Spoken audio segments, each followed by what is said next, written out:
Distinguished guests.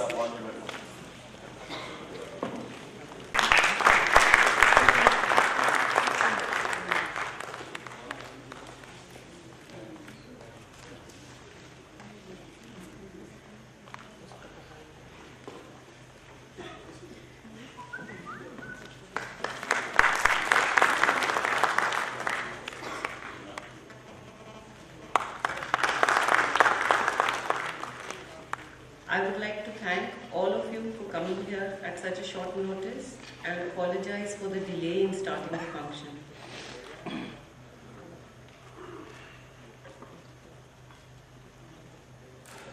Until this year, May 1st for a family, for a Kashmir Times family, was a day of celebration. Maybe a lunch, maybe a party in the office.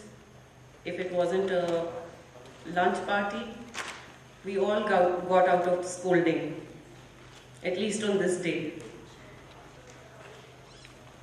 My father, Ved Bhasin's birthday.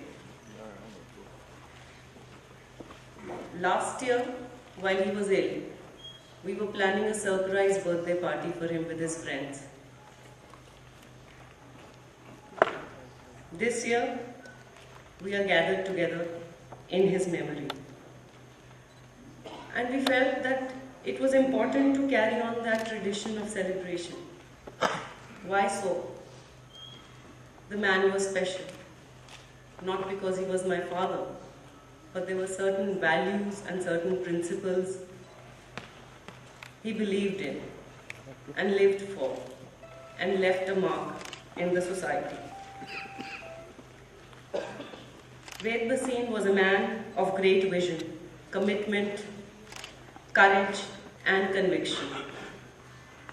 He was a multifaceted personality who left a mark in various fields, in art, culture, politics, in social life, human rights, peace activism.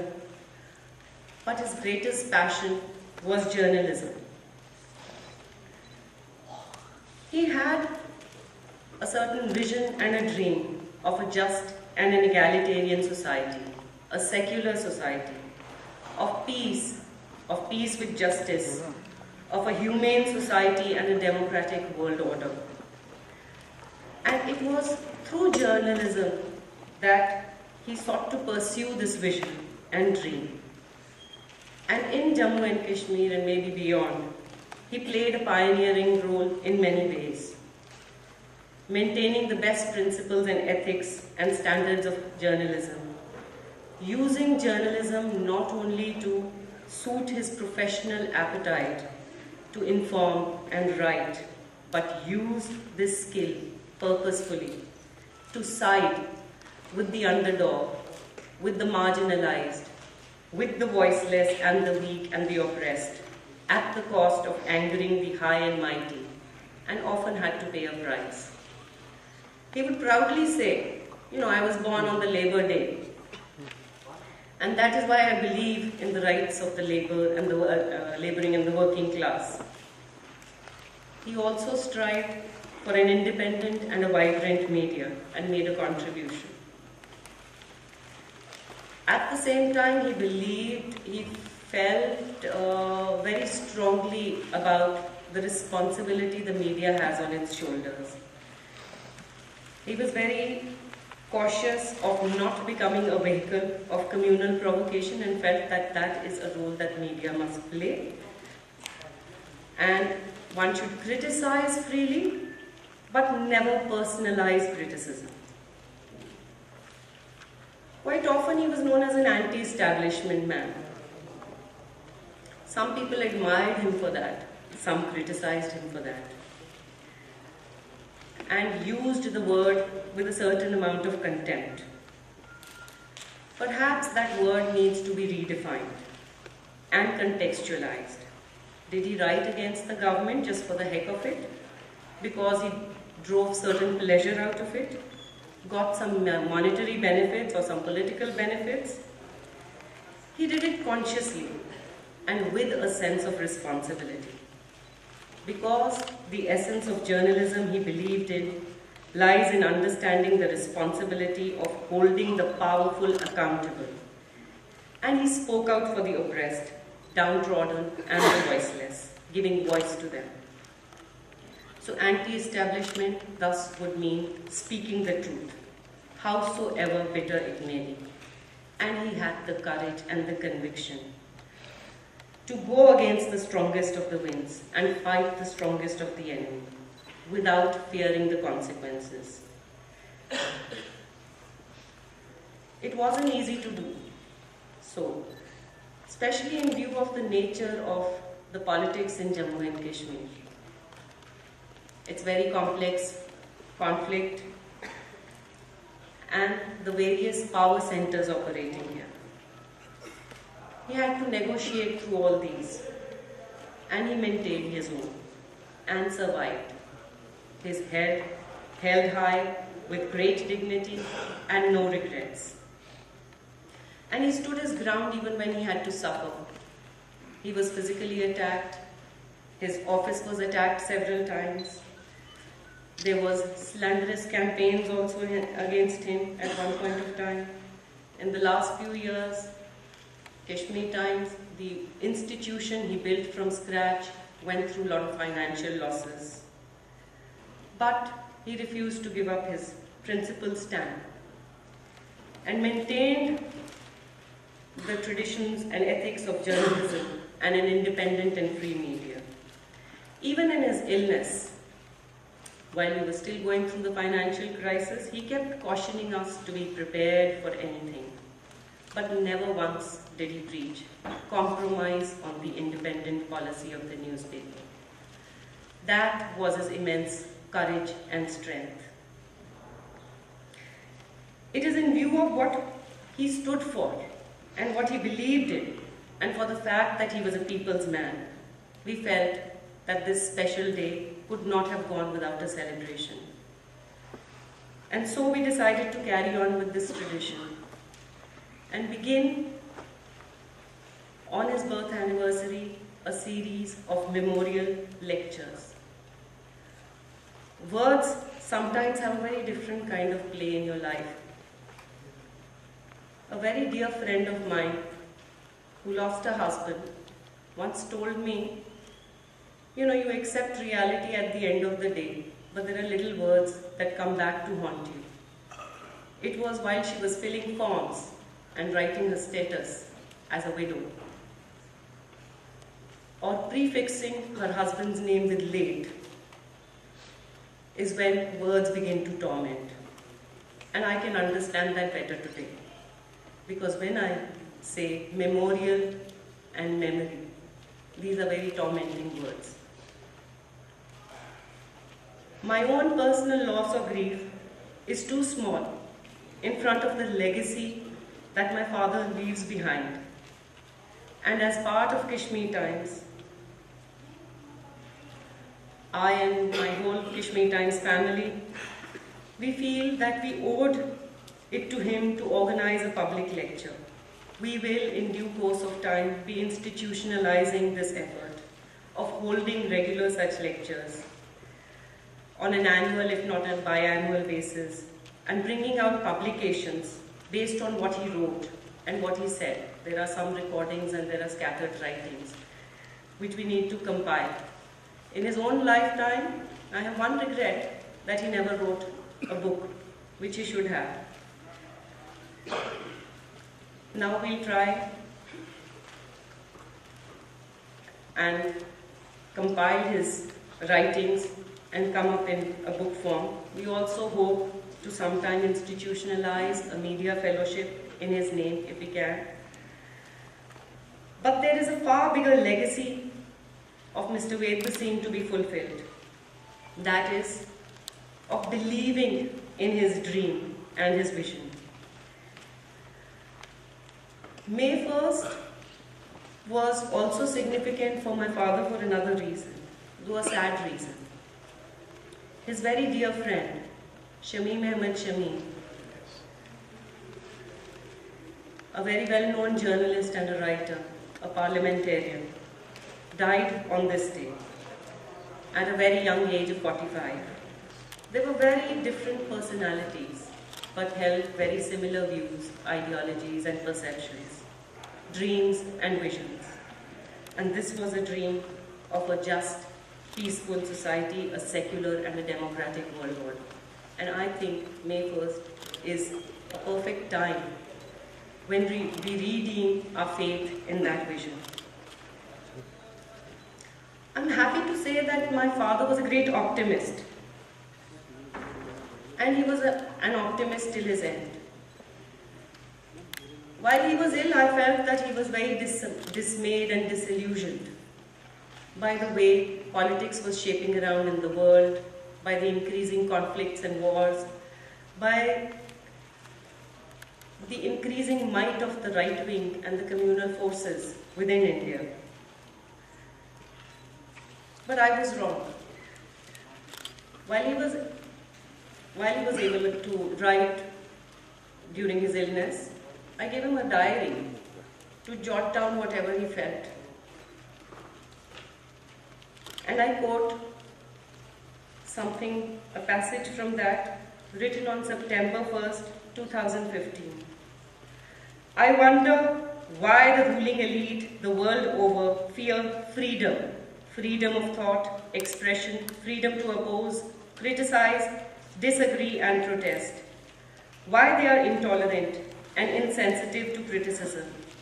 Why injustice, inequality, exploitation, repression and terrorism persists. When will we see the dawn of real freedom? A world free of hunger, disease, man-made calamities, killings and rule of the gun.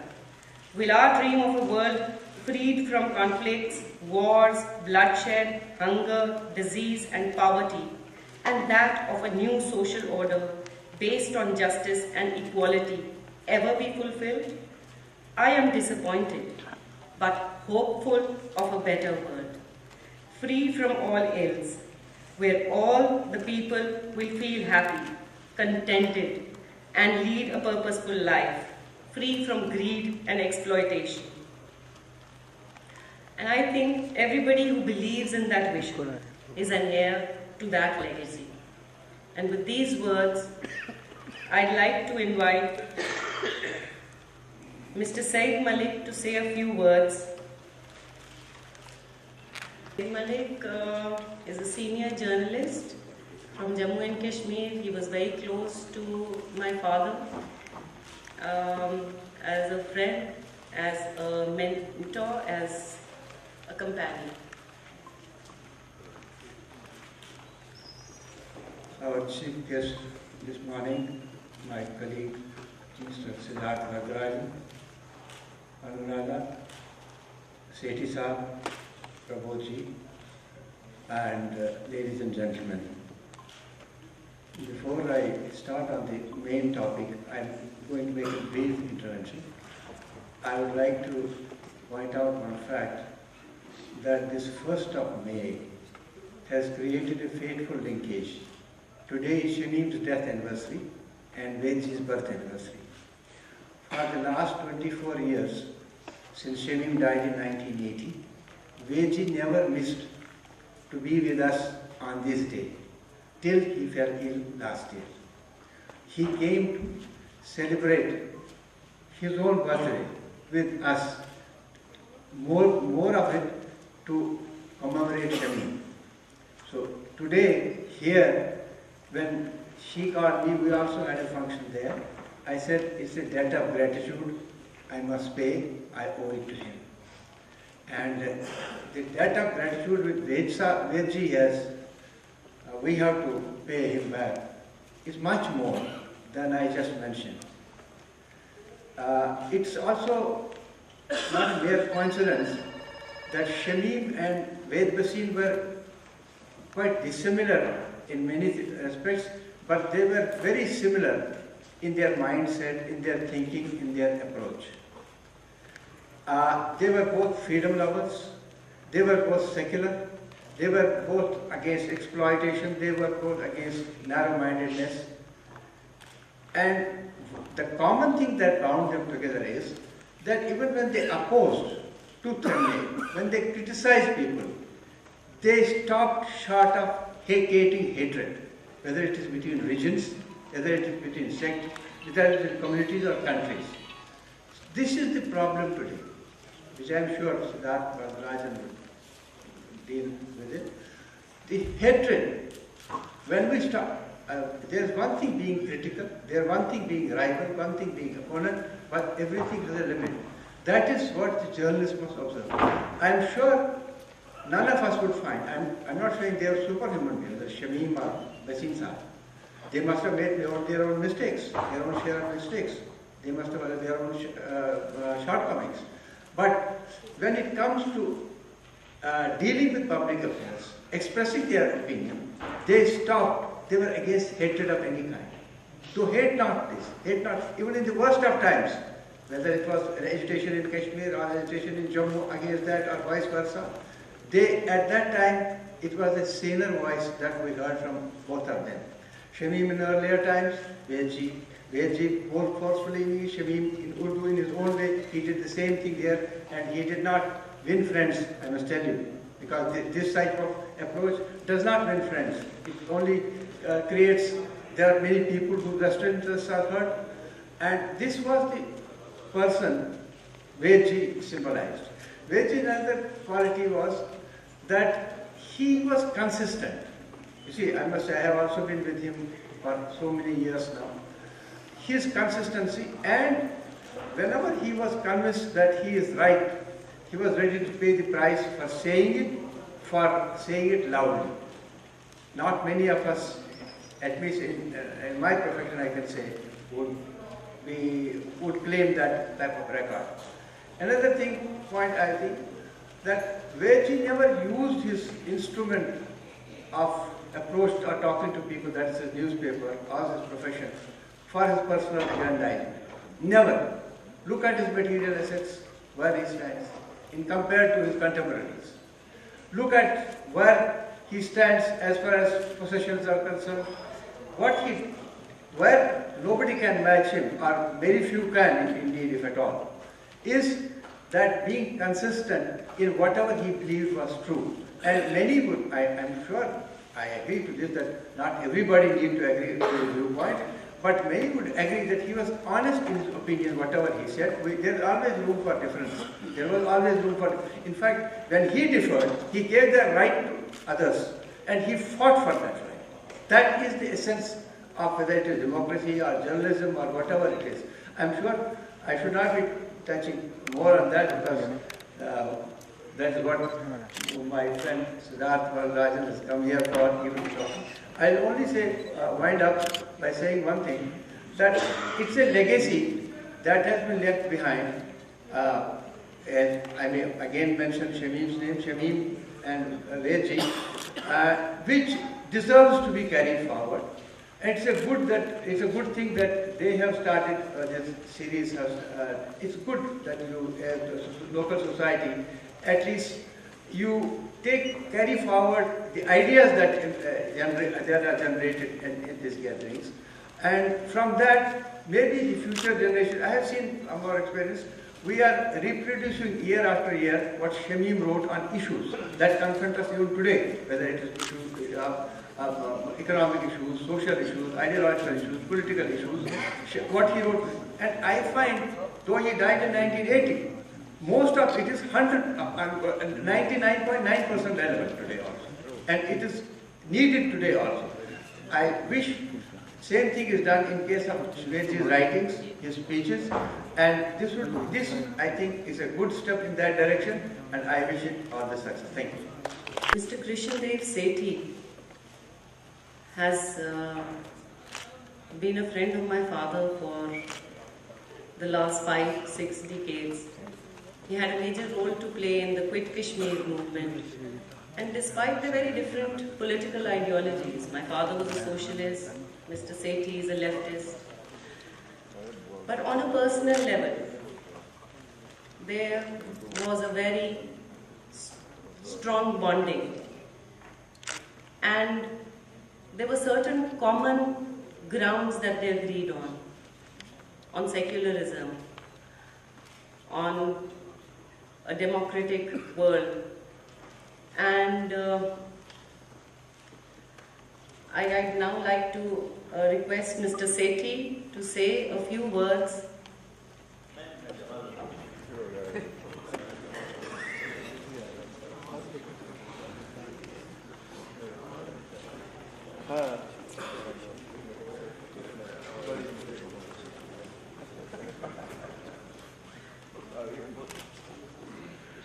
مہمان خصوصی صاحب اور دیگر سامعین حضرات، مرنے والے مرتے ہیں لیکن فنا ہوتے نہیں، مرنے والے مرتے ہیں لیکن فنا ہوتے نہیں، دل سے کبھی وہ جدا ہوتے نہیں۔ آج وید بھسین صاحب کی 70ویں سالگرہ ان کی عدم موجودگی میں، دائمی عدم موجودگی میں، جسمانی طور پر عدم موجودگی میں منائی جا رہی ہے، اور مجھے بھی اس میں موقع دیا گیا۔ میری نگاہ میں وید بھسین کی وفات نہیں ہوئی، حقیقی معنوں میں جسمانی طور پر اگر جب وہ ہم سے جدا ہیں، لیکن ان کی صحافت، ان کی خطابت، ان کی ذہانت، ان کی شرافت، ان کی انسانیت، ان کی بے خوفی آج بھی ہمارے ذہن میں زندہ ہے۔ اور میں سمجھتا ہوں کہ بہت عرصے تک جب کوئی بھی ریزیڈنسی دور سے گزرے گا اور کشمیر ٹائم کی طرف نگاہ کرے گا، اسے وید بھسین کی یاد آئے گی اور وہ وید بھسین سے بات کرنا۔ میں معزز مہمان اور مہمان خصوصی اور آپ کے درمیان زیادہ عرصے تک نہیں رہنا چاہتا، کیونکہ میں ان کے بھی خیالات سننے ہیں، آپ کے بھی، لیکن جس موضوع پر انہوں نے تقریر کرنی ہے میڈیا کے سلسلے میں، اس سلسلے میں میں کہنا چاہتا ہوں کہ جموں کشمیر میں عرصہ سے میڈیا تھا، ریٹن میڈیا بھی اور دوسرا بھی، لیکن اس پر غلبہ تھا، اس میڈیا پر غلبہ تھا، سرکار کا بھی غلبہ تھا، پولیٹیکل پارٹی کا بھی غلبہ تھا۔ اس کو آزاد میڈیا میں تبدیل کیا وید بھسین نے، جس میں کوئی شک کی بات نہیں ہے، اسے کوئی انکار نہیں کر سکتا۔ جتنے پہلے صحافی ہوئے ہیں ان کی بڑی خدمات ہیں، میں نام لینا نہیں چاہتا تمالت کی وجہ سے، ان کی خدمات کا میں معترف ہوں، لیکن اس کو آزاد جب بھی واقعات کے پیش کرنے میں، حالات کے بیان کرنے میں، نقطہ نظر کے بیان کرنے میں وقت آیا، وید بھسین کی قلبی تلوار بلا خوف نہ لڑتا کے ساتھ سامنے آئی، اور اس نے اپنے قلم کو ایک آزاد میڈیا کی طرف کے وہ بنیاد ڈالی جموں اور کشمیر میں۔ مجھے یاد ہے کہ جب کشمیر میں ملیٹنسی شروع ہوئی تو ملیٹنسی کی خبر دینے تک کو کچھ لوگ دیش دروہی سمجھتے تھے، وطن کی دشمنی کے ہو کیا رہا ہے، لیکن ان واقعات سے وید بھسین نے قوم کو آگاہ کیا۔ یہ بہت بڑا کریڈٹ ہے جو وزیر کے اس کی دیش بھکتی کا کریڈٹ ہے، اور آپ مان گئے کہ وہ ملیٹنسی نے مطلب پہ کیا بل کھلائے اور کیا ہوا۔ اگر ریپریشن ہوا، چاہے کشمیر میں ہوا، چاہے یہاں ہوا، ریاستی علاقیں ہوئی، مطلب گولیاں چلی، نظر بندیاں ہوئیں، افسوا جیسے قوانین بنے، اور نظر بندی قانون بنے، ان سب کے خلاف وید بھسین کی قلمی تلوار جو اٹھی، इसके लिए हमेशा याद किया जाएगा। मैं अपने मोअज़्ज़ज़ मेहमान को भी यह बताना चाहता हूँ कि जम्मू कश्मीर में आजाद मीडिया का तर्जमान, नगहबान और शुरू करने वाला वेद भसीन था, इसको नहीं बताया। मैंने कहा कि मैं उनके और आपके दरमियान ज्यादा अरसा खड़ा नहीं रहना चाहता, लेकिन सेकुलरिज्म की हिफाजत, सोशलिज्म की हिफाजत, सिविल लिबर्टीज की हिफाजत, इंसानी हकूक की हिफाजत, हिंदुस्तान और पाकिस्तान के दरमियान तल्लकात बेहतर बनाने की जद्दोजहद, इन सब मामलात में वेद भसीन की कंट्रीब्यूशन को कोई नजरअंदाज नहीं करता। और उनके हक बयानी को मैं और वेद भसीन आजाद कश्मीर में भी इकट्ठे गए और वहां पर भी उनके याद अभी तक है। वेद भसीन की डेथ पर भी मीर पर बखसूसी तौर पर जिस तरह से मातम मनाया गया या से ज्यादा गमनाकी के साथ मनाया गया, यह उनकी बड़ी जहानत का नतीजा। मैं सिर्फ अल्लामा इकबाल के चंद अशआर के साथ वेद भसीन की खासियत को बयान करना चाहता हूं। अल्लामा इकबाल ने लिखा है, कहता हूं वही बात, समझता हूं जिसे हक, न इब्राहिम मस्जिद हूं मैं, न ताजीब का फर्जन, अपने भी खफा मुझसे बेगाने भी ना खुश, मैं ज़हरे हलाल को कभी कह न सका कन। मुश्किल है कि एक बंदा है अकबीन और अकंदेश खाशाक के तोदे को कहे कोहे दबावन। इससे बड़ा मैं कोई और अध्याय तबरीक और अध्याय तहसीन वेद भसीन को पेश अपना साथ बड़ा लंबा 1947 से लेकर आज तक हमारे ख्यालात में भी तजाद था। वो सोशलिस्ट डेमोक्रेटिक सोशलिस्ट थे, मैं पेशावर रेवोल्यूशनरी था, लेकिन हमारी दोस्ती कायम रही। अब सब साथी आहिस्ता आहिस्ता चले जा रहे हैं। अब मेरे जैसे दो चार अब जम्मू में अपना शनाख्ता भी बहुत कम रह गए, लेकिन मैं समझता हूं मंजिल तन्हा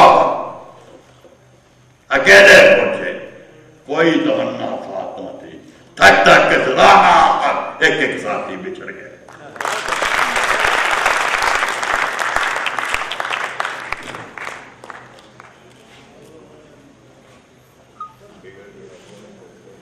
Now the moment we've all been waiting for. I'd first of all like to thank Mr. Siddharth Vardarajan for accepting the invitation at a very short notice. It was only last week that we started organizing this and he immediately accepted. Mr. Vardarajan needs no introduction, but still, as is customary, he is the founding editor of The Wire, an independent news and analysis website. And those of you who haven't seen it must check it. It has some of the most brilliant articles. He was earlier the editor of The Hindu. He's an economist by training. He studied at the London School of Economics and Columbia University and taught at New York University before returning to India to join the Times of India as an editorial writer in 1995. After working at the Times of India in various capacities, he moved to The Hindu in 2004, eventually becoming the 100-year-old newspaper's first editor to be appointed from outside the owning family. He's been a Poynter Fellow at Yale University and a visiting lecturer at the University of California, Berkeley Journalism School, besides working as a senior fellow at Shiv Nadar University in Delhi before he launched The Wire with a group of like-minded journalists. Siddharth is the recipient of the Ramnath Goenka Award for Excellence in Print Journalism. His book on the Gujarat riots, Gujarat, The Making of a Tragedy, was published by Penguin in 2002.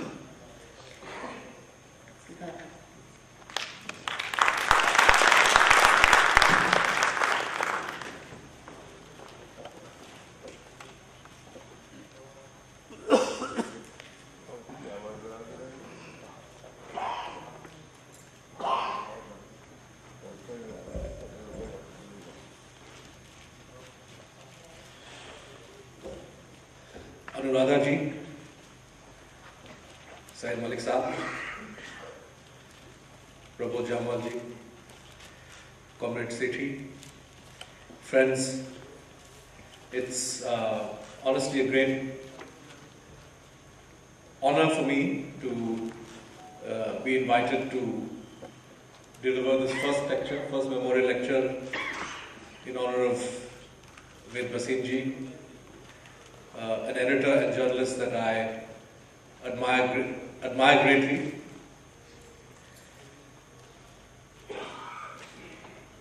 मेरी उनसे पहली मुलाकात शायद 90 के दशक में New York में हुआ था, जब मैं उन दिनों कोलंबिया यूनिवर्सिटी में पढ़ता था। और वही दिन थे जब जम्मू कश्मीर में मिलिटेंसी और ह्यूमन राइट्स वायलेशंस एक पीक पे थे। और जाहिर है कि अमेरिका में जो हिंदुस्तान से विद्यार्थी वहाँ पे पढ़ रहे थे और जो हिंदुस्तानियों की जो कम्युनिटी थी वहाँ पे चिंतित थे कि भाई JNK में हो क्या रहा है। और जाहिर है कि अगर आप हिंदुस्तानियों से बात करें और हिंदुस्तान के अलग अलग सूबों के लोगों से बात करें और कश्मीर के अंदर जो लोग हैं उनसे बात करें, विचारों की कमी नहीं थी। अलग अलग ख्याल थे लोगों के और उन विचारों और ख्यालों को लेके आमतौर पे लड़ाई झगड़े भी होते थे, बहस होती थी।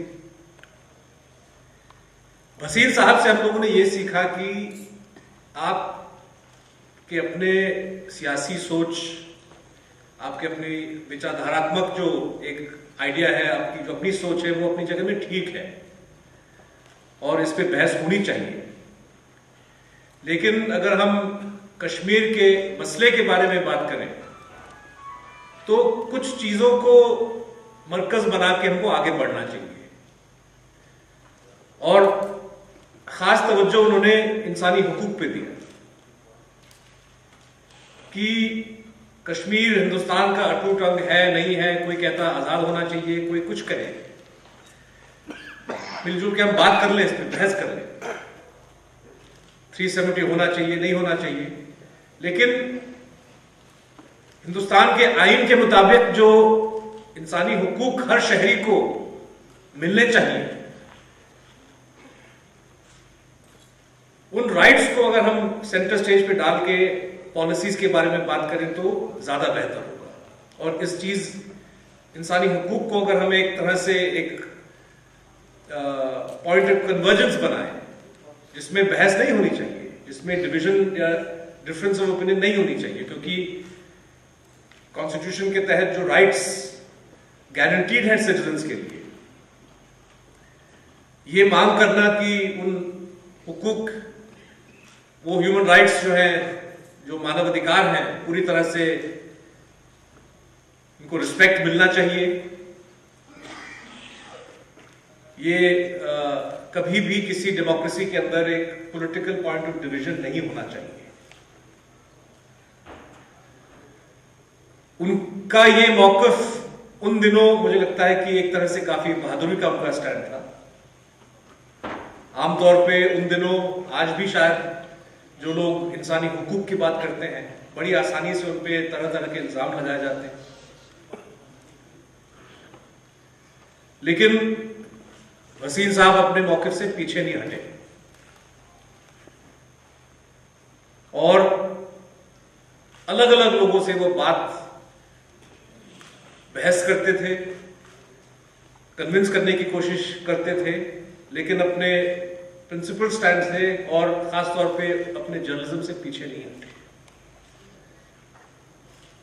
तो ऐसे सहाफी के नाम पे अगर मेमोरियल लेक्चर स्थापित किया जाए और अनुराधा जी 1 या 2 दिन का भी नोटिस देते हैं, तो हाँ, रजामंदी देने के लिए और एक्सेप्ट करने के लिए मुझे लगता है कि मैं कम से कम देरी नहीं कर पाता।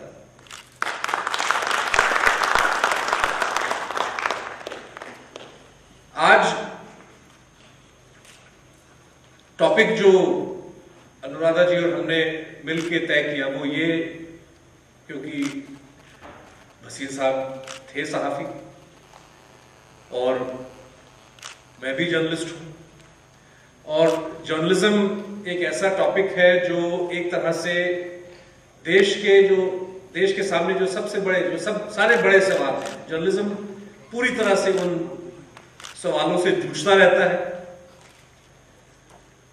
और मुझे लगता है कि कोई ऐसी समस्या नहीं है, कोई ऐसा मसला नहीं है देश के अंदर जिसका कनेक्शन, अच्छा या बुरा, जर्नलिज्म सहाफियत से ना हो। तो मेरा मानना है कि challenges and opportunities of the media is a very fitting topic for the subject of this first memorial lecture for Ved Bhasin ji. And what I will try to do is to talk about the importance of journalism, identify what are the stress points, what are the various crises that are emerging within Indian journalism, and try to connect it to some of the political and institutional challenges that India as a society, India as a country, India as a nation state is confronting today. At a time when there is no opposition to speak of, within parliament or outside, when a reconfiguration of power is being effected between the executive and the judiciary, and when all kinds of regressive social and political forces are making their presence felt, India needs fearless, objective, professional journalism. There are many individual journalists whose work tells us a great deal about what is happening behind the veil, behind the facade of incredible India, behind the parda of India shining and Achhe Din. But the Indian media ecosystem and Indian journalism as a whole is today mired in deep crisis. At a time when the people of India most need its assertiveness and independence, the media has lost its moorings. It has lost its anchor in the public interest it is meant to serve and is drifting aimlessly, buffeted by the fickle headwinds of a business and governance model that prefers risk aversion, trivia, entertainment, gladiatorial contests, and opinion mongering in the guise of news to actual in-depth objective reporting, analysis and commentary. The fact that this business and governance model is itself coming under strain and showing signs of breaking down is only adding to the pressure on good journalism. This is of course not a problem that is confined to India alone. Dean Starkman, a couple of years ago, published a critique of American journalism's failure to predict the 2008 financial crisis and called his book The Watchdog That Didn't Bark. Let's see what he says. To read various, and I quote now from him, to read various journalistic accounts of mortgage lending and Wall Street during the bubble is to come away with radically differing representations of the soundness of the US financial system. It all depended on what you were reading. Anyone paying attention to the conventional business press could be forgiven for thinking that things were, in the end, basically normal. Yes, there was a housing bubble. Any fair reading of the press of the time makes this clear, even if warnings were mitigated by just as loud celebrations of the boom. And yes, the press did say that there were a lot of terrible mortgage products out there. Those are important consumer and investor issues, but that's all they are. When the gaze turned to financial institutions and their basic ill health, the message was entirely clear, was entirely different, all clear. It's not just the puff pieces or the language that sometimes lapses into toadying. It's even the stories that were ostensibly critical of individual Wall Street firms, which describe them in terms of their competition with one another. Would their earnings be okay, was the question that these journalists like to ask. And Starkman concludes, there was a bubble, all right. The problem is that the business press was inside that bubble. Stark notes that the odd critical story of what was happening on Wall Street did run in Forbes or the Wall Street Journal, but these never became central to the business press's perception of what was actually going on and were never followed up. Turning to India, in the face of persistent warning signs of what lies ahead on the social, cultural, political, environmental and economic front, as the NDA government at the centre gets down to business, now about to enter its third year, the Indian watchdog, our press and television, is not just failing to bark, it is busy wagging its tail. A bubble may not be the best way to describe the hothouse of adulation that has been built up around the cult of the Prime Minister, Narendra Modi, but the national media is very much in it. The kind of questions that need to be asked of our political leadership and political parties are not being asked. And it is in this void that all kinds of new and dangerous developments are taking place. The re-emergence, for example, of Article 356 as an instrument for destabilizing the constitutional equilibrium between the centre and the states, a problem we had all assumed had gone away because of the Bombay judgment. The tussle between the executive and the judiciary, manifested most recently in the tears that were shed by the Chief Justice. The systematic attack on the autonomy of educational and cultural institutions. The strengthening of the cage which holds supposedly free parrots like the Central Bureau of Investigation and the National Investigation Agency, and so on. It is this challenge posed by the media's silence on these issues, or the media's unwillingness to really go after these stories, that I hope to describe and analyze in my lecture today. Before I describe the present, it is worth remembering that the sins of the media that we see in front of us have a hoary past. In a remarkable lecture delivered in 1943 on the occasion of the 101st birth anniversary of the social reformer M.G. Ranade, Dr. Babasaheb Ambedkar had this to say about the press in India. And you'll have to pinch yourself when I read this extract and remind yourself that he's talking about 1943. Journalism in India, this is Ambedkar's words, journalism in India was once a profession. It has now become a trade. It is no more moral, it has no more moral function than the manufacture of soap. It does not regard itself as the responsible advisor of the public. To give the news uncolored by any motive, to present a certain view of public policy which it believes to be for the good of the community, to correct and chastise without fear all those, no matter how high, who have chosen a wrong or a barren path, is not regarded by journalism in India as its first or foremost duty. Instead, to accept a hero and worship him has become its principal duty. Under it, news gives place to sensation, reasoned opinion to unreasoning passion. Appeal to the minds of responsible people gives way to appeal to the emotions of the irresponsible. What Lord Salisbury spoke of the Northcliffe journalism as written by office boys for office boys.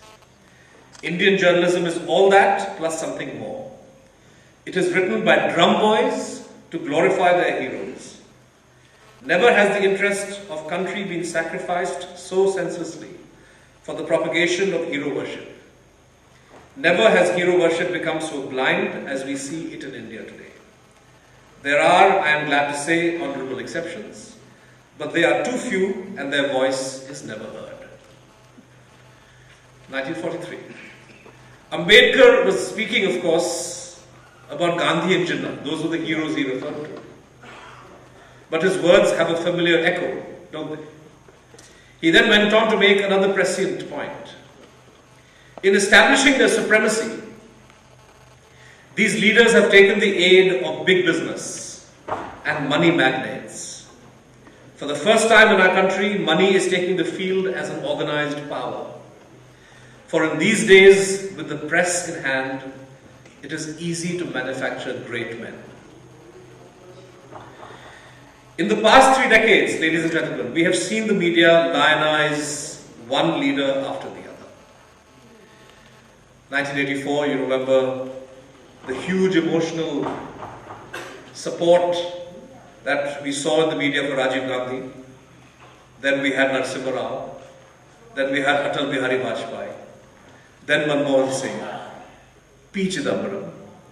Almost always, because they represented at various points in time the hopes and aspirations of the rich and privileged. Now let us consider the most recent case of what Baba Saheb Ambedkar would consider manufactured greatness.